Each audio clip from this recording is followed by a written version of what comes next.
Break के बाद स्वागत है आपका। और चलिए अब शुरू करते हैं 5 मिनट में 25 खबरें। जम्मू कश्मीर के बारामूला में आतंकियों ने सीआरपीएफ और पुलिस की संयुक्त नाका पार्टी पर हमला कर दिया। इस आतंकी हमले में सीआरपीएफ के 2 जवान और पुलिस का एक स्पेशल अधिकारी शहीद हो गया। बाड़मेर में नदी में डूबने से एक ही परिवार के 3 लोगों की मौत हो गई। घटना गोरसिया तालाब के कश्मीर की है। मरने वालों में 2 युवक और 1 युवती शामिल है। अजमेर में झील में डूबने से 2 युवकों की मौत हो गई। हादसा किशनगढ़ इलाके का है, जहां बाइक सवार 2 युवक गुंदलाव झील में जा गिरे। बाना के पर्व नदी में पिकनिक मनाने गए एक युवक की डूबने से मौत हो गई। नहाते समय अचानक युवक का पैर फिसल गया, जिससे वो गहरे पानी में चला गया। भरतपुर में पोखर में डूबने से एक बच्चे की मौत हो गई। घटना खो थाना इलाके के निगोही गांव की है।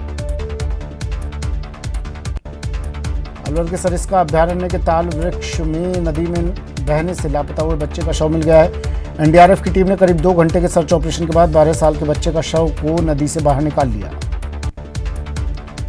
टोंक के मालपुरा के हालो लाव बांध में लगातार रिसाव जारी है। रविवार शाम को इस बांध में हल्का रिसाव शुरू हुआ था, जो अब तेजी से बढ़ रहा है। सूचना मिलने पर जल संसाधन विभाग की टीम मौके पर पहुंची और रिसाव को रोकने की कोशिश जारी है। तकनीकी खराबी के कारण सेना के एक हेलीकॉप्टर के भरतपुर में इमरजेंसी लैंडिंग करानी पड़ी। बताया जा रहा है कि हेलीकॉप्टर दिल्ली जा रहा था। सीएम गहलोत को हल्का बुखार होने के बाद डॉक्टर्स ने उन्हें आराम करने की सलाह दी है। वहीं मुख्य सचेतक डॉक्टर महेश जोशी की भी तबीयत नासाज बताई जा रही है।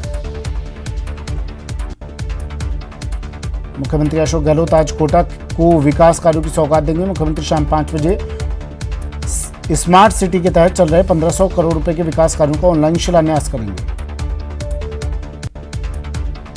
कांग्रेस नेता अविनाश पांडे को प्रदेश प्रभारी पद से हटाने को लेकर बीजेपी नेता गुलाब चंद कटारिया ने कहा कि ये कांग्रेस का आंतरिक मामला है। उन्होंने कहा कि जिन बातों को लेकर पैचअप करने की कोशिश हो रही है वो सफल नहीं होने वाली है।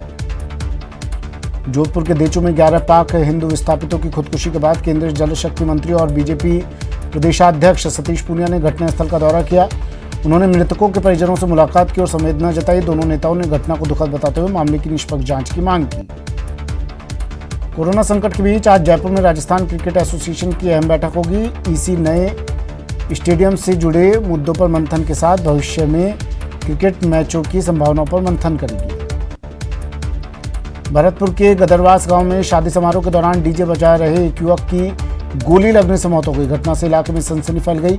बताया जा रहा है कि शादी समारोह के दौरान हथियार लोड करते समय एक युवक के हाथों में गोली चल गई और गोली डीजे बजा रहे युवक को जा लगी। अलवर में पुलिस ने अवैध हथकढ़ शराब रखने के आरोप में 3 लोगों को गिरफ्तार किया। पुलिस ने अलग अलग ठिकानों पर दबिश देकर तीनों आरोपियों को गिरफ्तार किया। बिना स्कूल खुले ही फीस वसूली के विरोध में जयपुर में अभिभावकों ने उग्र प्रदर्शन किया। एसवीएम स्कूल के बाहर बड़ी संख्या में पेरेंट्स जुटे और स्कूल प्रबंधन से तुरंत ऑनलाइन क्लासेस बंद करने की मांग की। बीकानेर के कोलायत में 2 गुटों में जमकर मारपीट हुई, जिसमें 3 व्यक्ति घायल हो गए। सभी घायलों को प्राथमिक उपचार के बाद पीबीएम अस्पताल में रेफर कर दिया गया है। अलवर में करंट लगने से एक चौकीदार की मौत हो गई। हादसा उद्योग नगर थाना इलाके में हुआ, जहां पत्थर की पिसाई करने वाली फैक्ट्री में कूलर का तार लगाते समय चौकीदार करंट की चपेट में आ गया। मृतक ब्रिजलाल सेन देसुला का रहने वाला था। झालावाड़ में प्रशासन ने अवैध निर्माण के खिलाफ कार्रवाई की। अतिक्रमणकारियों ने जिले के अरनिया देवली स्टेट हाईवे पर पक्का निर्माण कर रखा था। इसके कारण सड़क बनाने का काम प्रभावित हो रहा था, जिसके बाद प्रशासन ने पुलिस की मौजूदगी में जेसीबी मशीन से अतिक्रमण हटाने की कार्रवाई की। बीकानेर में गुर्जर गौड़ ब्राह्मण समाज ने मुक्तिधाम में वृक्षारोपण अभियान का शुभारंभ किया। समाज ने अशोक, पिंपल, नीम, वट के पौधे लगाए।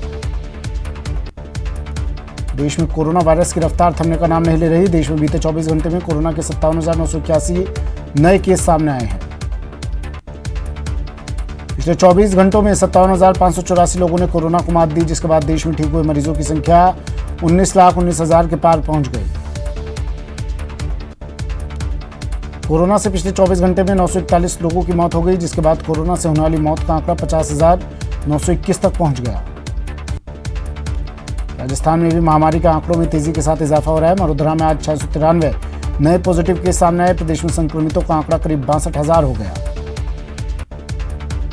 पिछले 12 घंटे में मरोधरा में कोरोना से 10 लोगों की मौत हो गई। इस तरह प्रदेश में अब तक कोरोना से 886 लोगों की मौत हो चुकी है।